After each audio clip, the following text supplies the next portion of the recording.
हमारे व्यस्त जीवन में ईश्वर की आवाज़। बाहरी जगत सपने की तरह है, नदी की बहाव की तरह।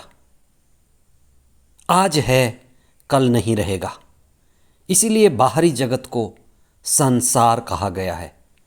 संसरति इति संसारा, इसे माया कहा गया है जैसे मालूम पड़ता है पर नहीं है।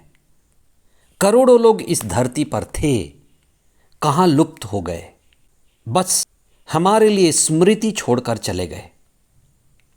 इसलिए हमें क्या करना है? स्वयं को खोजना है, आत्मा को खोजना है, ईश्वर की आज्ञा से जुड़ना है और अनंत जीवन में प्रवेश करना है। 8वां सामान्य सप्ताह 2 जून 2023 शुक्रवार। पहला पाठ प्रवक्ता ग्रंथ अध्याय 44 पद संख्या 1 तथा पद संख्याएं 9 से 13 तक।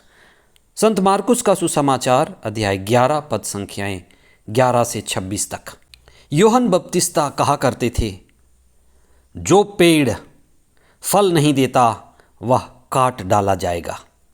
माली बीज बोता है, पेड़ लगाता है, पौधे लगाता है, चाहे वे फूल के हों फल के हों, उनकी सेवा करता है और अच्छे फल और फूल देखना चाहता है।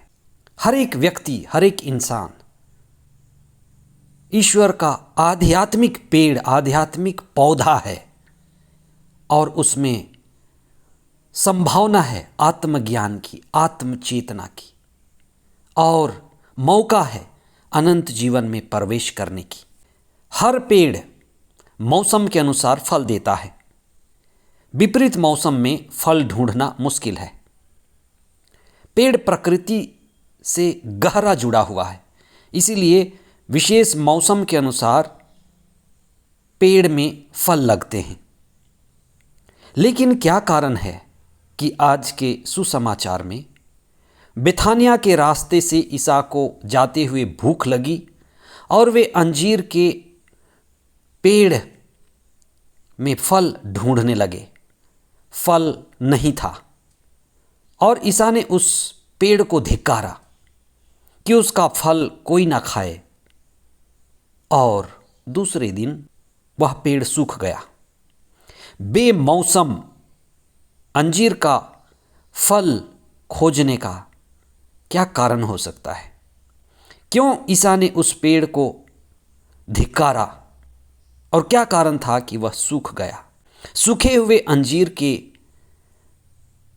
पेड़ से हमें क्या सीख मिलती है? ये क्या प्रतीक है?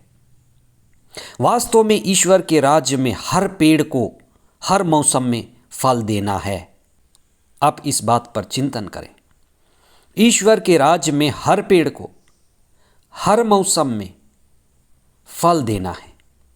नबी इज़ेकिएल के ग्रंथ अध्याय 47 में उन पेड़ों का जिक्र है जो मंदिर से निकलने वाले नदी के दोनों ओर लगे हुए हैं।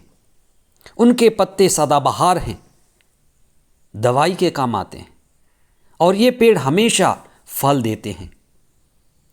यही बात स्तोत्र ग्रंथ अध्याय 1 पद संख्या 3 में पढ़ने को मिलती है कि जो लोग ईश्वर की संहिता पर चलते हैं वे लोग उस नदी के किनारे लगाए हुए पेड़ों की तरह हैं, जिनके पत्ते साल भर हरे रहते हैं और वे पेड़ समय पर फल देते हैं। ये पेड़ और फल संकेत हैं पवित्र आत्मा के, पवित्र आत्मा रूपी फल और फूल के। हर एक प्रभु भक्त को इस बात को समझना है कि हर एक के जीवन में संभावना है। पवित्र आत्मा में जन्म की संभावना, पवित्र आत्मा को पाने की संभावना, पवित्र आत्मा द्वारा संचालित होकर पवित्र आत्मा के उन फलों को अपने जीवन में उत्पन्न करने की संभावना जो हमें पवित्र आत्मा के द्वारा मिलता है। इसलिए समय असमय हर समय हमें आत्मा द्वारा संचालित होना है और कृपा की दशा में होनी। मंदिर ईश्वर से मिलने का पवित्र स्थान है। ईसा ने देखा कि मंदिर में व्यापार घुसा हुआ है। मंदिर में ईश्वर की आत्मा, ईश्वर की उपस्थिति नहीं है। इसीलिए वे मंदिर शुद्धिकरण का बीड़ा उठाए। आध्यात्मिक अनुभूति के लिए ईसा ने 3 महत्वपूर्ण बात कही। पहली बात तो ये कि हृदय रूपी मंदिर का शुद्धिकरण करना जरूरी है। दूसरा, ईश्वर में अटूट विश्वास और श्रद्धा। तीसरी बात, क्षमा देते हुए और क्षमा मांगते हुए ईश्वर से जुड़ करके आध्यात्मिक प्रगति करना। हम प्रभु से जुड़े, पवित्र आत्मा से जुड़े और आध्यात्मिक पेड़ बने, जिसे हम पवित्र आत्मा के फल उत्पन्न करें और पवित्र आत्मा के द्वारा संचालित हों। आमीन।